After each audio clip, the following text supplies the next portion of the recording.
Okay, then let's turn to the chapter 7.6, Epidemic Simulation we did last week. And about the epidemiology. I still remember epidemiology studied before. There are two types of disease transmission. One is called a common source epidemic, another is called a propagated transmission, two types of transmissions. So for the common source, if I offer everybody drinks, okay, you all drink from this container, and somehow the container is contaminated by some bacteria, and you get infected. It's called a common source transmission. And second is a propagated transmission. It's a more between person to person. So let's take this simulation with COVID-19. So COVID-19 is a propagated transmission from person to person. So last week we did handshaking with bacteria on your hand, and you shake in a chain of contact. And who is the first index? Who is the index case? Yeah. Okay. Medicine, right? Yes. Okay. Who is the second?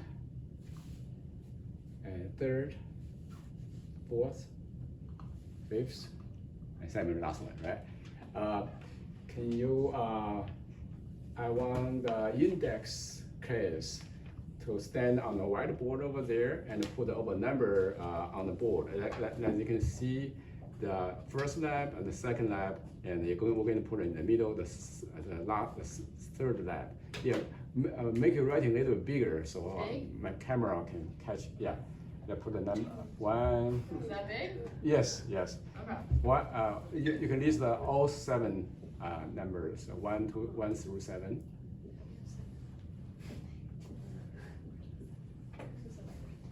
Can your camera see this logo? Yeah, maybe black, maybe bolder, and better. Well, for the camera, you will see it.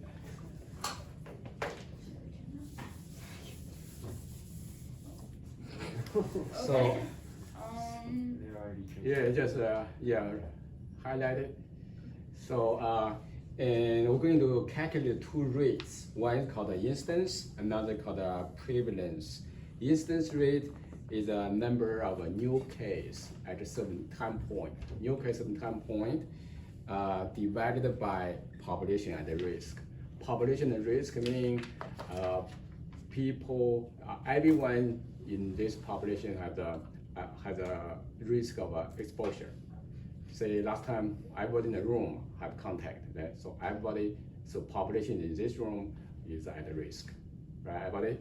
And for instance, it's a new cases divided by the size of at-risk population at the midpoint time period. So let's say COVID-19. Let's see that disease duration is 1 week. It's hypothetically 1 week, right? Actually, the actual disease COVID-19 is longer than 1 week, right? It's probably about 4 to 6 weeks.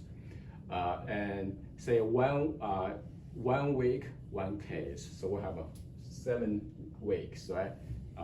So each case is showing up in 1 week. Say then the instance of disease, meaning the first week we have 1 case, and the second week the first case recovers, and the new case, right? And the third week, and so on and so forth. And the midpoint, say we have 7 weeks. The midpoint is probably 3.5. Let's see the 4 weeks is a midpoint week, right? At the 4. So which means the instance in the first week of instance, in the first week we have 1 case and divided by 4, right? Because at that point we have 4 people. You want me to write that? No, you just write the second column will be the rate of instance. 1 divided by 4. Yeah, and the second week, also. Did you see any growth on the second case? Mm-hmm. Yeah, second case, which means yes, it also the new one case and divided by 4. And how about the third case? The growth? Yes. Yeah, you can put still 1, 4. And the fourth case, yes, 1, 4. And the fifth, Yeah. still girls, right? Okay. And the sixth, I think so. yeah, still some, yes, okay. And the last one, That's it. Yeah. oh, this is the last one, Yeah. okay. Oh, I have 6, not 7, right? Yes. 6. Oh, if 6, then you divide it by 3, right? It's just 3 probably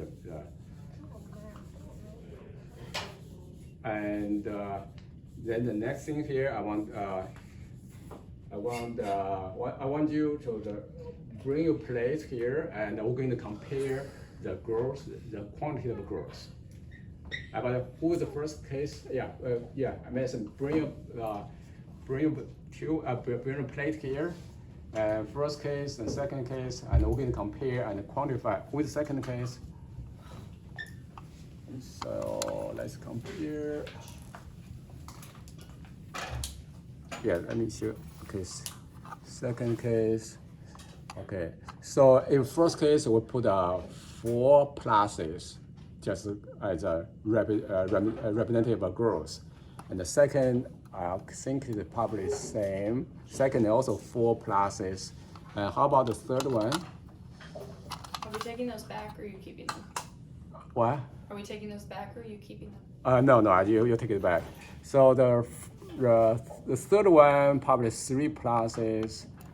How about the fourth place?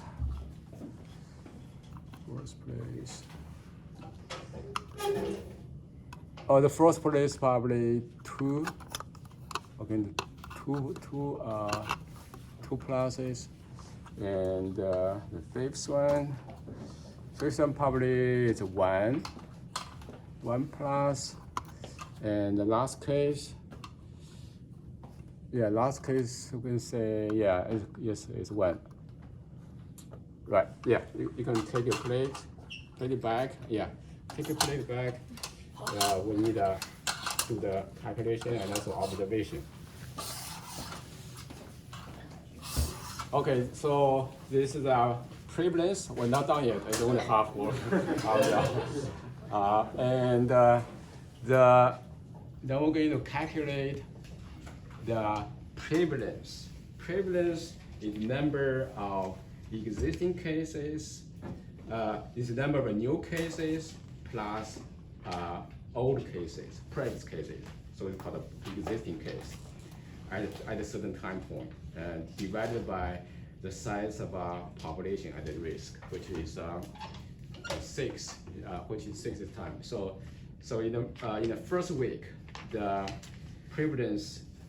First week prevalence is only one case, right? One case, and 1 divided by 6, right?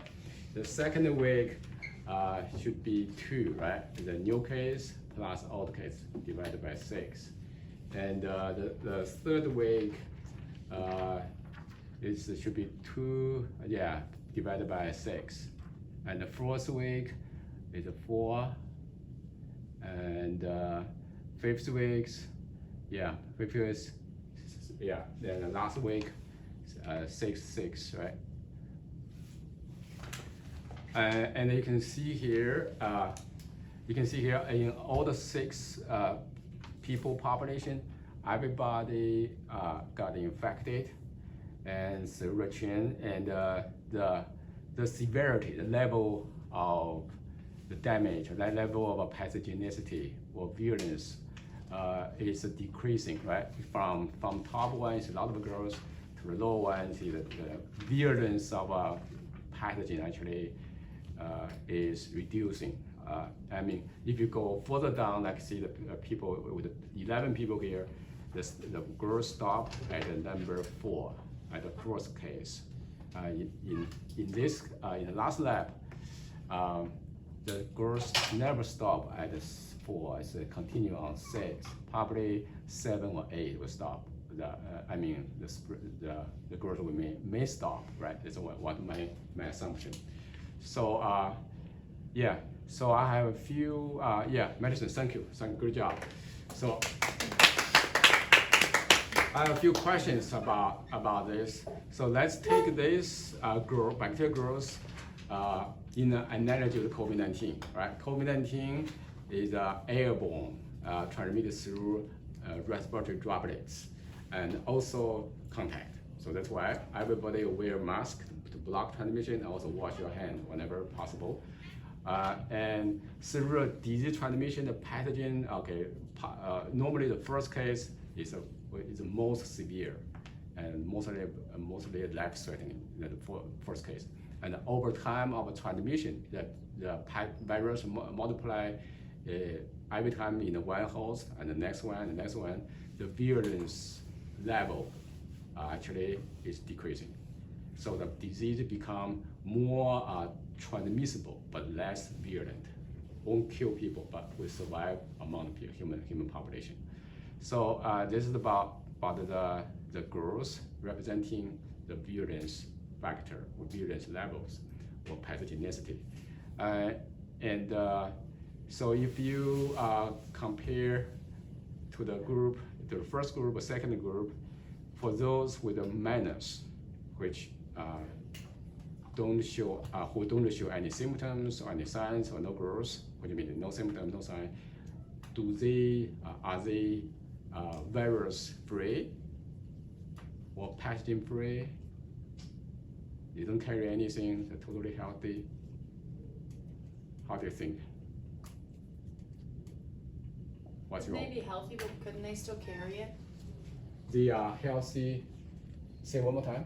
Aren't they healthy, but can't they still carry it? Yes, they're healthy. They call the healthy carriers of pathogens, and they asymptomatic, or also called a subclinical, meaning they don't show any symptoms. They look healthy, but they carry viruses, but which is very risky, because whenever they travel around, they consider themselves healthy. They don't take any precautions, like they don't wear masks because they think themselves healthy. Actually, they're not. Yes, shedding virus all the time. So that's a good question about that. And let me see here. So you understand the difference between the two rates, prevalence over incidence, right? So next time when you read CDC reports showing incidence and the prevalence of COVID-19, and you understand what's going on, right? Incidence is always about new cases, and the prevalence is existing cases, old plus new. Okay, any new question? Any more questions before we close? And there's a few more questions on the study guide about this part. I hope if you understand the calculation, you can find out the solution to the questions on the exam. Okay, if no more questions, I'm going to shut